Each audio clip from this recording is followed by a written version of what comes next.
Thank you all for coming. It's wonderful to see so many young and more mature people coming to Anushri's book launch. It's wonderful.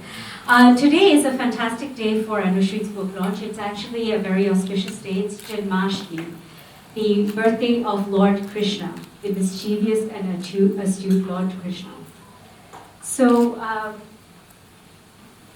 my name is Ani, and I'm honored to have been interviewed by Anushri for this book. I was actually quite surprised when she approached me, and I was amazed at her vision, and her outreach was outreach to so many people.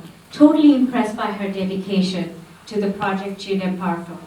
To really know how it all began, it's time for us to turn the table and interview Anushri for a change. With that, I'd like to request another inspiring woman, BBC's Karishma Vaswani, to start the dialogue with Anushri. Thanks. Thank you. Thank you so much, Ami, for that introduction. And I just want to add a few words to what you've said about Anushri. Anushri interviewed me on a mad dash for me on the way to another interview, and I was very impressed with her ability to ask very concise questions and really make me reflect on my own experience in this journey in a way that after I got off the phone call, I thought to myself, we should be hiring you. But certainly to be able to pull off something like this at such a young age, with the ambition and persistence it takes to not just conceive, to writing a book, but actually being able to do it from start to finish, it's extremely impressive. It's no easy feat. So I want to start by asking you, Anushri, what inspired you to write this book? Well, to be honest, it was never supposed to be a book. I never thought it would turn out to be a book. I just started off as an idea.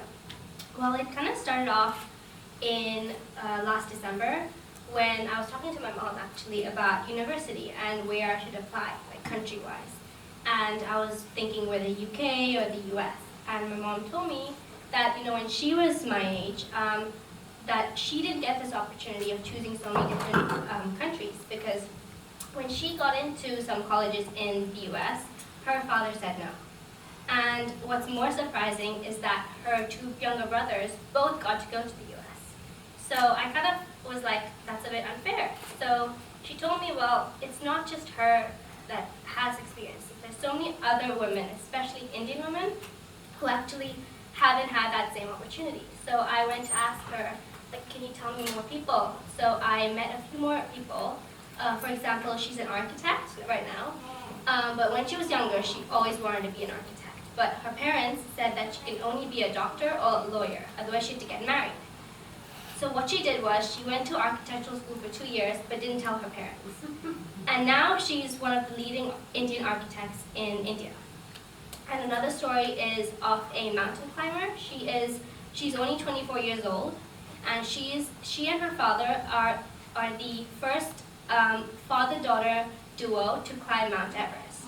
So I was really honored that I got to actually interview her, or just get to meet her and just hear her experience. So there's many different people that I met who inspired me, and I realized that I should kind of put them together. And I was kind of struggling of what should I do with that. So I realized maybe I should spread the awareness of these women who actually have so many different challenges, but they've done so many amazing things despite those challenges. I think that's such an amazing insight that you've been able to bring out. And I've read the book, I've seen an advanced copy, and hopefully all of you will get a chance to buy one later today and get your own copy. And there are so many of these types of stories that you've explained to us. And one of the main themes that I thought was really relevant in this book is that idea of being able to persist despite those difficulties. Can you tell us of somebody who you found extremely inspiring? I know they all are, but was there one character or one person that you found particularly inspiring? Well, for me, they're all inspiring. That's why they're in my book in the first place. But I think one of them that I relate to most, which I want to be inspired more by, is a girl called Garima Paria. So she is right now 22 years old, and she's the youngest in my book at the moment. And she for me, the reason I relate to her the most is because the challenges that she faced were very different from the rest of them. Because right now, like her parents they were always been encouraging, same as my parents. They told her to finish an education. They wanted her to have like an advanced education. Compared to the people, maybe say 50 years ago, who the parents weren't as encouraging. So I think for her, because she's done so many amazing things at 22 years old, you'll read more about it in the book, but she's a feminist advocate and she is studying gender politics, and I think that's really inspiring because I think we need more of these people in the world. Yeah, especially in communities like ours, as you point out, I'm sure there are so many amongst us today in this room that have had similar challenges and certainly don't want those challenges for our daughters, which is why books like these are so important. But they're not easy to write. I mean, you're a full-time student with lots of activities. What were some of the biggest challenges in trying to get this done? Well, one of the challenges I would say is that 90% of the women in my book live in India, so it was really hard for me to contact them because of the time zone, and all of them have such amazing and busy jobs that it was hard to contact them. So I had to do Skype calls, I had to email them, and then they had to send me some things, and I had to write it while they were talking on the phone, and I had to write a draft, send it to them to approve. So there was the process was really long because they lived in a different country, but I guess that didn't stop me. But another challenge I would say, and I guess my friends would relate to this, is that we're doing the IB system, which is hard on its own. So I guess after school, we don't have enough time to do things that we actually enjoy doing because we have so many other work to do.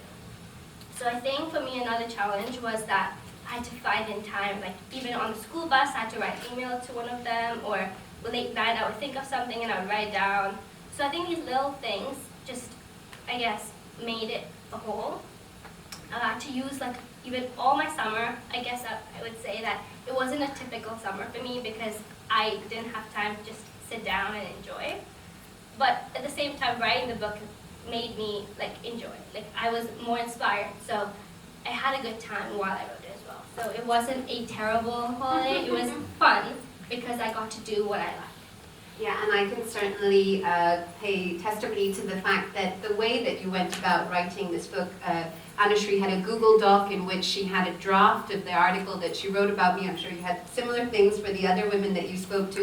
And I was very impressed with how you corresponded with me and made sure that I was comfortable with the publication. And certainly, your draft needed very little editing because you're a very good writer. Along with everything else that you were doing with the book and with your studies, you've also been volunteering with an NGO. Can you tell us a little bit more about that, what it is and why you've done it? Yeah. So for the last 4 years, I've been working with Seva Sadan, which is in Mumbai in India. And it is a non-profit organization. And I think 50 years ago, it was just a group of social activists who who were against child marriage. And at that time in India, it was a really big thing because the legal age was 8 years old to get married. And what they did, the group, they raised the level to 12 years old. Well, 12 is still a very young age to get married, but it was a big step for India. And right now, Seva Sadan is a school which has dorms for girls, and they empower, they educate, and they empower young girls. And also all the proceeds of the book will be going to them. So if you would like to donate more, that's also welcome. I think we also have some images that we can pull up. Is that possible? Okay, we'll get them to you when those technical difficulties are over. In the meantime, I just want to bring and highlight some of the things that Anushri has mentioned. If you think about the fact that the legal age for child marriage in India was 8 years old, and what our children of 8 years old are doing in our lives today, and how they've only managed to push that to 12 years. As Anushri says, it's a massive improvement, but so much more work needs to be done. And that's exactly the kind of thing she's hoping to galvanize activity and interest around through the publication of this book. And I hope you will wholeheartedly support her in this very worthwhile endeavor. And now you can see some of the images that Anushri was talking about. This is presumably the place in Mumbai that you spent time at. Tell us a little bit about what we're seeing. So this is their dorm. This is how it looks. They're in the middle. There's just a place for them to walk around, just have fun, and then on the sides is where all the beds are. And they have, so this one over here, so this summer, these are the photos from this summer. And with this photo, it shows they did a self-defense class. The Godrej Society volunteered there, and they have like a self-defense class. And they showed them the importance of health, hygiene, and protection. On top, these two are just photos of me volunteering. They love to dance, so do I. So that's just a photo of us dancing, and that's them. So they're 80 girls, aged 8 to 16, and that's who they are. Yeah. That's fantastic. Thank you for sharing that experience with us. It's really special. Now, you know, when I think about what you've been through to be able to write something like this, the experiences that you've gone through, I'm sure there are lots of young girls, women my age actually, who could do with a little bit of advice from you as well. What would your words of advice be to people who are perhaps just starting this journey and trying to be Anushri one day? I would say to start, even though you don't know what the end product would be. Like for me, I never knew that this would be a book, but I still started it. But if I didn't start it in the first place, it would never be a book. So I think I would say just, even if it's a sport, if it's a new language, a new instrument, just start it, because you never know where it can end up. Fantastic. I hope you've all heeded those very wise words of advice. It's something that I'm going to take away from this discussion today. I know there are many of you out there who have questions to ask of Anushri. This is your chance. If you do want to ask a question, raise your hand. We'll get a microphone to you. And I see young girls in the audience. I'm going to let the young girls ask first. This one over here. Yes, you need the mic, dear, not me. Okay. This is a young girl who's going to ask. Yeah, Thank you very much. Here you go. Please say your name and how old you are. I'm Nithya, 11. And what's your favorite quote? Oh, so that's a good question. So in my interview with the women, one of the questions I asked at the end was, what's your favorite quote or saying? I think mine actually is quite simple, because I've always swear by it, and it's actually in my room right now as a poster, and it says, the ones who are crazy enough to think they can change the world are the ones who usually do.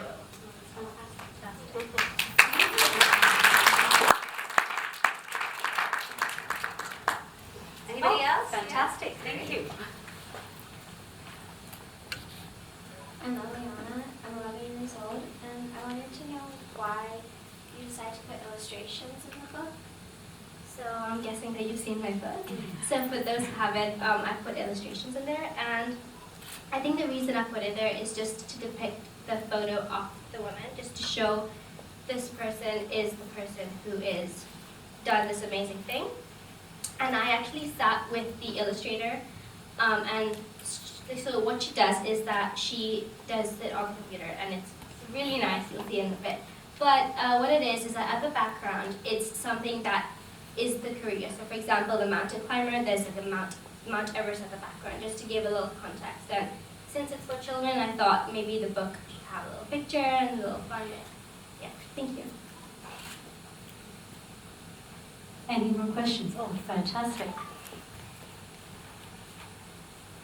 My name is Rena, and I'm 10 years old. Who's your favorite author? My favorite author? I like Agatha Christie a lot. When I was younger, I used to read a lot of her books. I still do. And I love mystery novels. So I just love how she writes. And yeah, she's my favorite author. I would recommend all her books to you guys. I would agree. I love Agatha Christie too. Anybody else? Yeah? Over here. Oh yeah, over here, up here.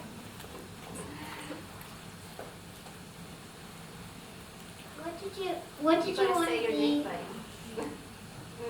My name is Ariana, and I'm 8 years old. What did you want to be when you were little? No. Good question. What did you want to be when you grew up? When I grow up, well, that's a good question. So I think this is a time where our friends and I guess, are deciding what we want to be. I love biology and environmental science, so I want to do something in those lines. But after interviewing so many people and so many women, and I realized that I don't have to decide right now, because I realized that, for example, the mountain climber, I never knew being a climber could be a career. I just thought it would be like a weekend hobby for me. So I think after interviewing with so many people, I realized that so many more job opportunities have opened for me, and for, I guess, everyone. Yeah, thank you. Oh, got another one. Oh, that's fantastic. Hi, I'm Sarah. I'm 17. And how has writing the book impacted your life? Oh, that's a good question. For me, I don't think actually the writing the book had a big impact on me. I think it was just talking to the women, getting to know them.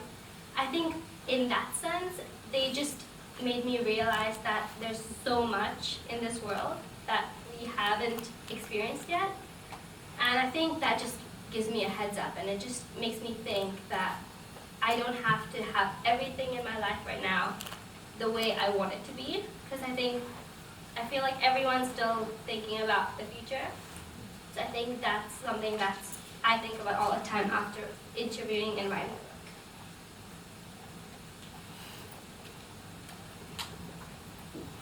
We've got one in the back there. Yeah. I think we'll have time for a couple of more, so if you've got questions, make sure you shoot your hand up next. Hi, Anushri. My name is Tanya. I'm a mother of young children. I'm 35 years old. Since you said we're supposed to tell our ages. Yes. I think children are one of the best teachers parents can have, and I learn a lot from my kids. So I really want to hear from you some advice for parents, as they support children in today's age. There's so much they can pursue, and kudos to you and your parents. But would love to hear how you think parents can do better and support better. Wow. Uh-oh. Taking notes. Mom, are you taking notes? It's being recorded. That's a good question. I would say that they should just do what they naturally do. They shouldn't be people shouldn't be telling other parents what to do. I think they should raise their child the way they do, because a lot of things I've learned is from them. Like, I don't think if someone had told them something to do, like to tell me, I guess I wouldn't do it the same way, because it's not a natural instinct. So I would say, I guess the parents what they teach us naturally stays with us the most. And I think those things, like, we grow with that, and I think we develop more, and then we give it to our children. So I think that's a great thing. That's fantastic. Anybody else? Yeah, great. Hi, I'm Manoj. I'm Anushri's uncle, Aunty's brother, and 40 years young. Did you enjoy it, and will you keep writing? I did enjoy it. Will I keep writing? I guess I will in the future. I haven't thought about that yet, but I think, well, I don't know if you guys know, but I like writing poems. My preface in the book is a poem, actually. And I think